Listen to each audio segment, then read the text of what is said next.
As teorias epistemológicas construtivistas fazem a crítica à nossa estrutura curricular. Qual é a crítica talvez mais enfática que as teorias construtivistas fazem à nossa estrutura curricular? É o desequilíbrio entre excesso e não significação dos conteúdos escolares e as experiências de desenvolvimento cognitivo do aluno. Essa é a grande crítica que as teorias construtivistas fazem ao nosso currículo. Quando eu falo de currículo escolar, eu falo tanto do currículo formal. O currículo formal é a escola planejada, são os planos curriculares, né? É a matriz, né? Ou a grade curricular, enfim, como também a dimensão informal, ou seja, tudo aquilo que acontece na escola que eu não planejo. Isso também é currículo, tá? É currículo informal ou oculto, né? O outro é currículo explícito ou formal. Muito bem. No currículo como um todo, a crítica que é feita é que há um desequilíbrio entre conteúdos e desenvolvimento cognitivo. Ou seja, você dá mais ênfase, portanto, você dá mais tempo e mais espaço para a informação do que você dá tempo e espaço para o desenvolvimento das habilidades cognitivas. Está claro? Ok?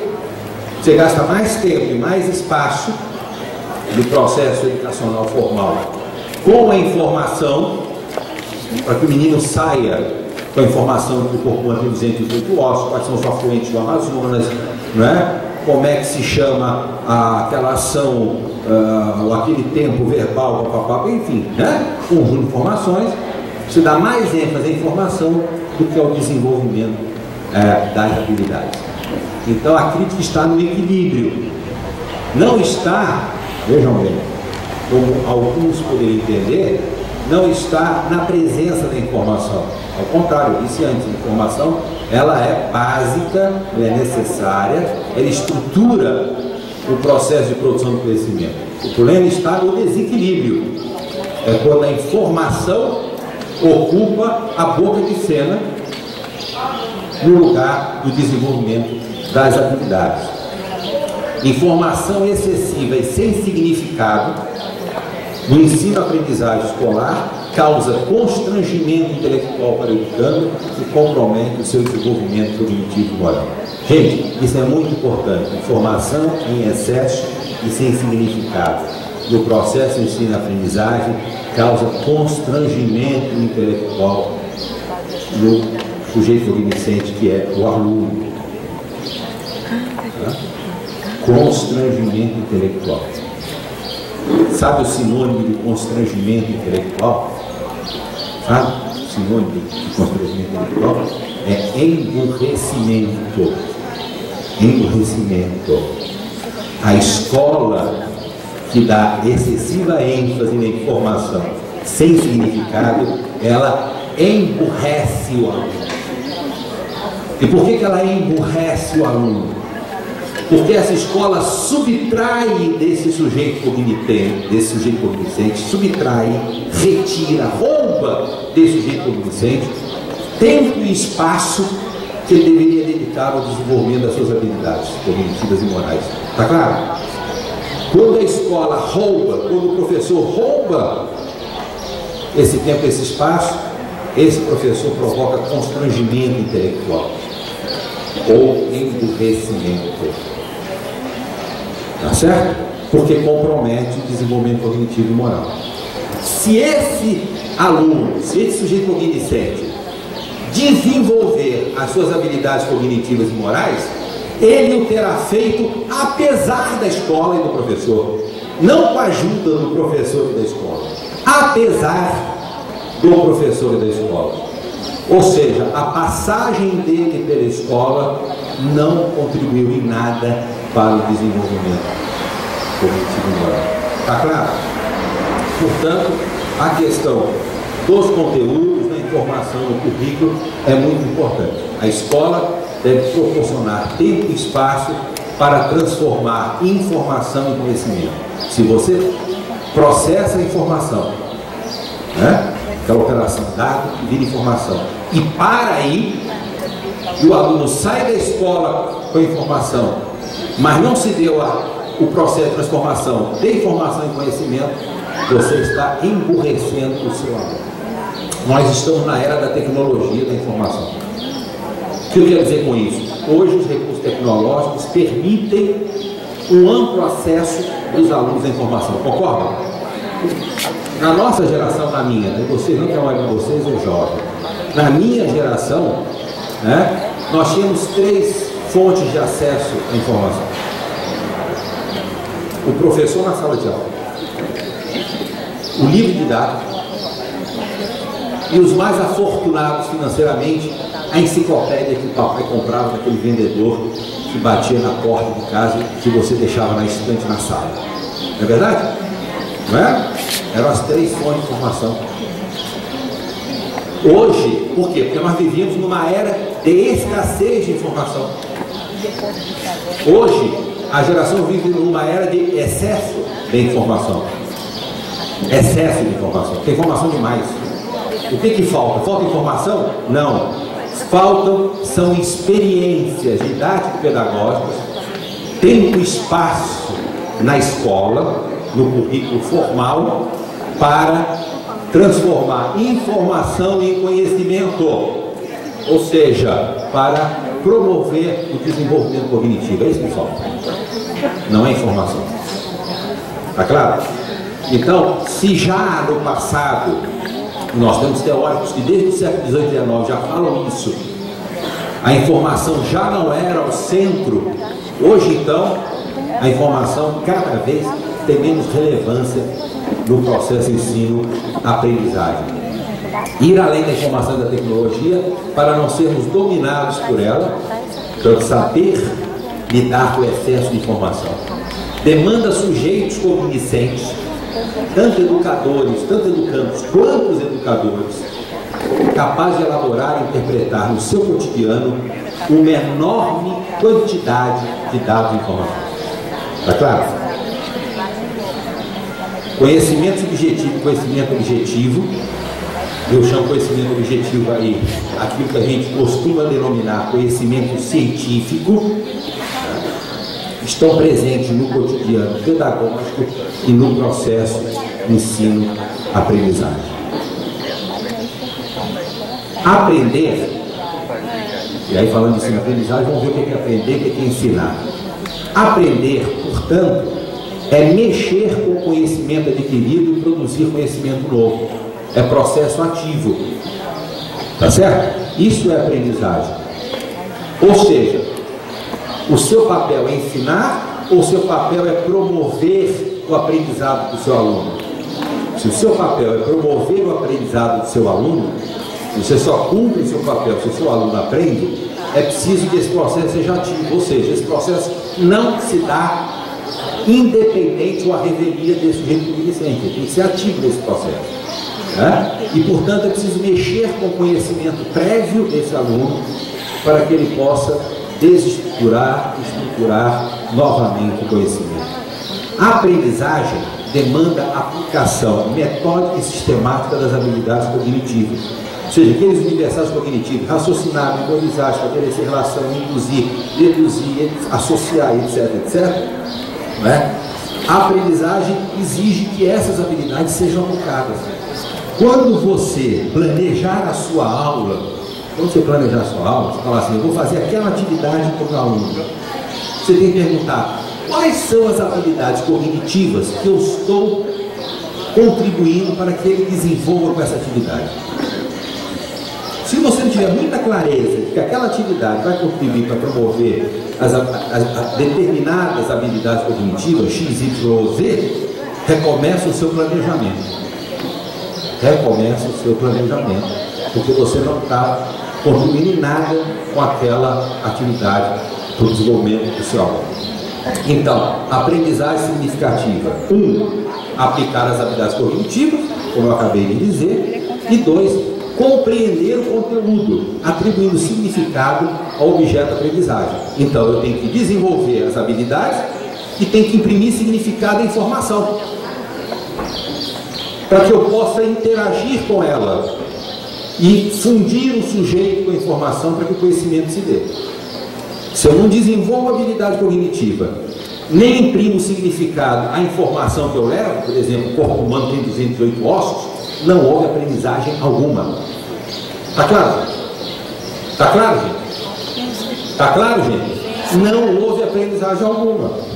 Não houve aprendizagem alguma. A aprendizagem significativa estabelece vínculos substantivos entre o conhecimento prévio e o novo conhecimento. Ou seja, o corpo humano tem 208 ossos, tem que estabelecer relação com o conhecimento prévio, que vai imprimir significado à informação, transformando-a em conhecimento e, ao fazê-lo, desenvolver alguma das habilidades cognitivas. Aí houve aprendizado. Eu tenho que promover isso como professor e eu tenho que garantir que isso aconteça em todos os meus alunos. Esse é o meu papel. Esse é o meu papel. Se eu tenho condições de trabalho boas ou ruins, se eu sou bem pago ou mal pago para isso eu vou discutir em outra esfera. O meu aluno, a minha responsabilidade é não roubar daquele ser o tempo e o espaço para que ele se desenvolva. Está claro? Ok? Eu não posso penalizá-lo. Eu não posso penalizá-lo. Por quê? Porque esse processo é reversível. Eu posso fazer recall de um carro ou de um liquidificador que tem uma peça mal feita. Eu não faço recall de uma vida que se foi e não teve o tempo e espaço para desenvolver suas habilidades cognitivas e morais. Está claro? Não tem. Eu tenho uma oportunidade, eu tenho o dever moral de fazer. Se eu não quero, vou fazer outra coisa na vida, mas não vou ser professor. Eu não tenho esse direito. A aprendizagem é conviver com o que ainda não se conhece, para passar a conhecer e aplicar o conhecimento em situações concretas. Então, isso é aprendizagem. É conviver com o novo, com o conhecimento novo. É um conhecimento novo que desestrutura o conhecimento prévio. Né? E é isso que vai me levar a vislumbrar a aplicação desse conhecimento em situações concretas. Senão o conhecimento ele fica no âmbito especulativo. Né? Vou levar esse conhecimento para a realidade concreta. O conhecimento não é linear, portanto ele recusa a lógica binária. Ele é dialético, complexo e contraditório. Muito bem. Terminei a primeira parte das 3, no Eduardo Amorim. Então, se você me permitir mais 15 minutos, eu vou terminar a segunda parte e depois eu vou dizer a que se refere a terceira. A segunda parte é a educação para o conhecimento. Ou seja, é como a gente vai aplicar isso que nós conversamos até agora no currículo da escola. E aí vou ser um pouco mais rápido e um pouco mais direto. O currículo escolar com que a gente lida hoje é um currículo escolar fragmentado. O nosso currículo escolar é fragmentado. E currículo escolar fragmentado só pode produzir conhecimento desintegrado. Está claro?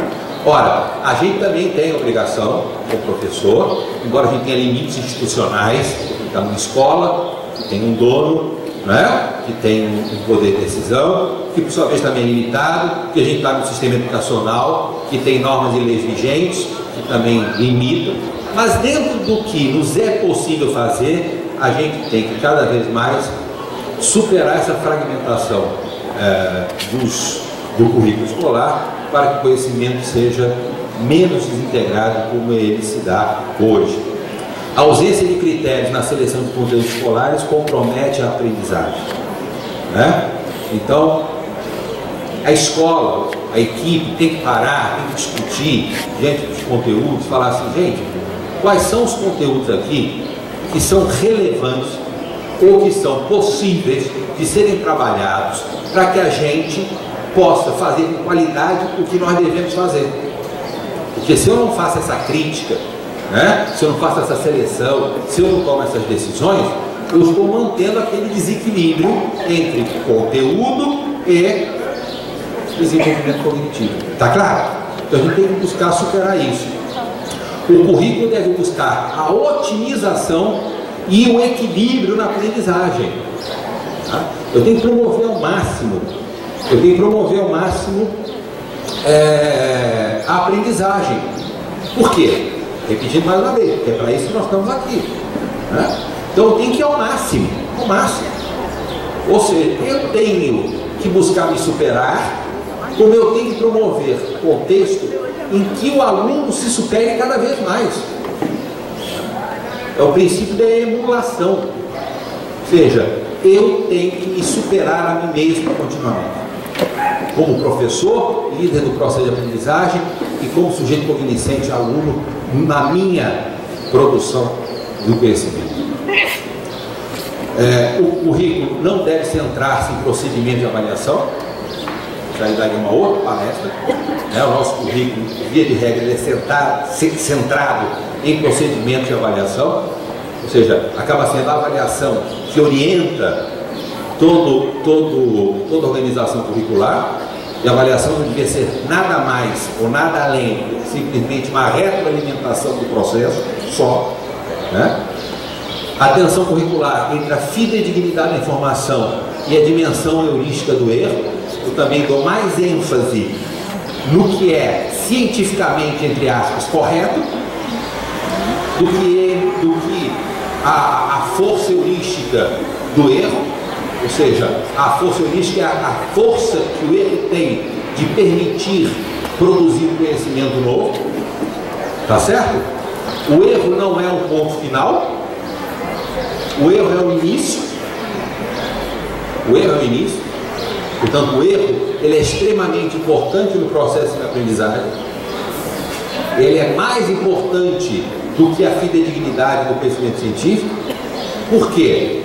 Quanta coisa era dada como cientificamente certa no passado e hoje a ciência que afirmava ser a palavra final sobre aquilo já diz que não é mais a palavra final sobre aquilo. Não é verdade? É ou não é? Durante quanto tempo a gente achava que o átomo era a partícula última indivisível da matéria? E se descobriu que não. Mas está um exemplo de centenas de exemplos.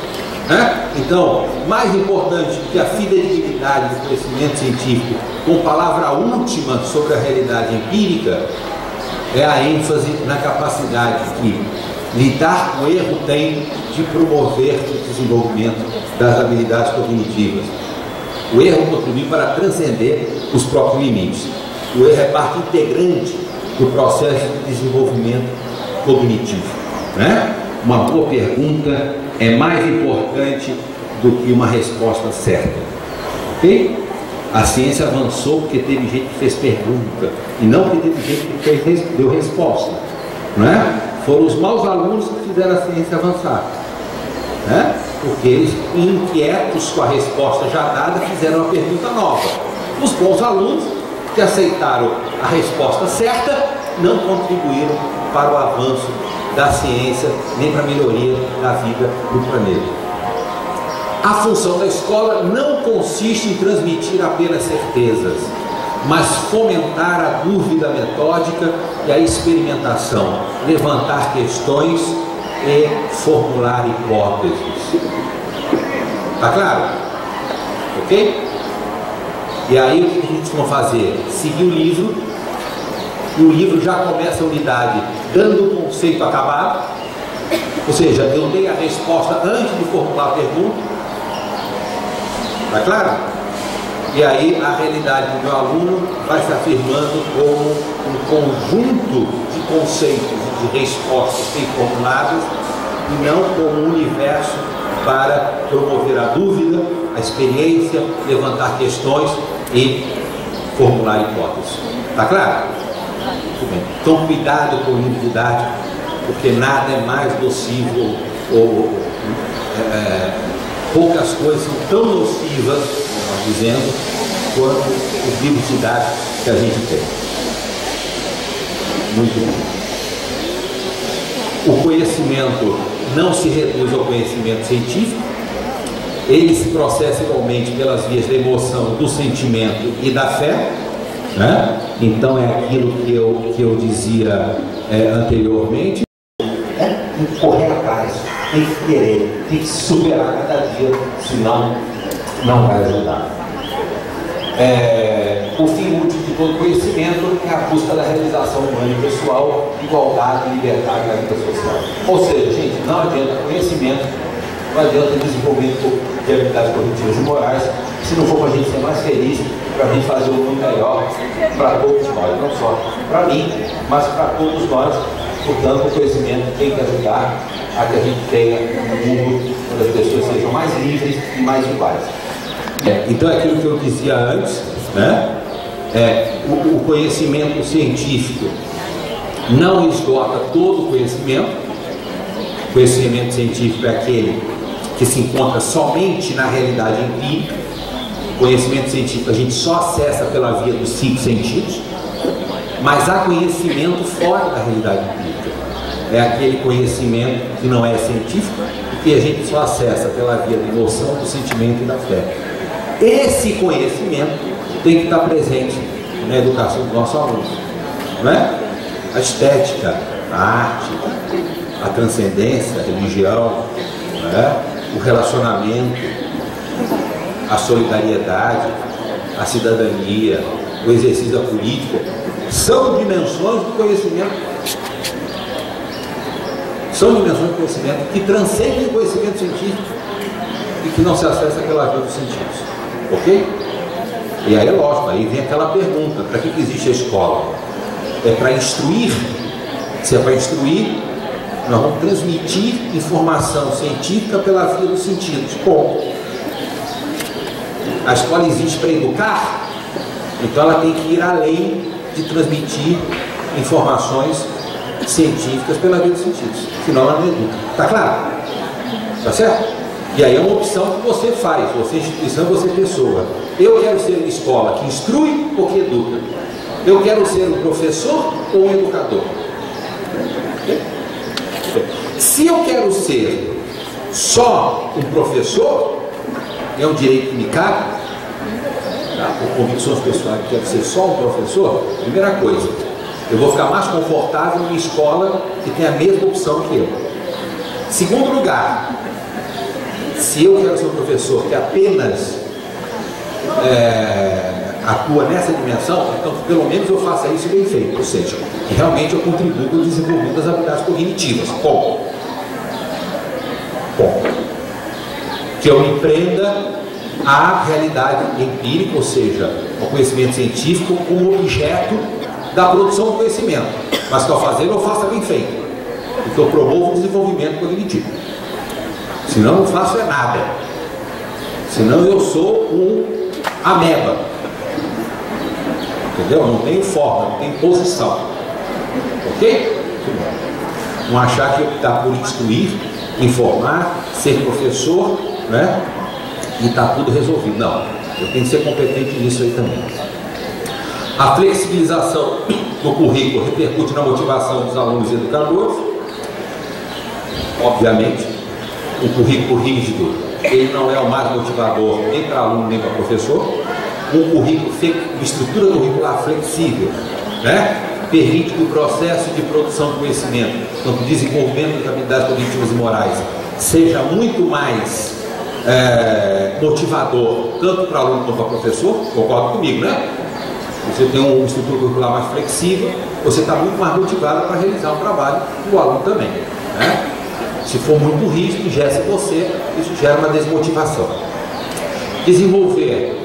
Devolver ao conhecimento sua complexa universidade é adentrá-lo numa perspectiva transdisciplinar. Ou seja, é romper aquela fragmentação das áreas do conhecimento e permitir que o sujeito cognoscente transite entre as diversas áreas do conhecimento sem barreiras rígidas.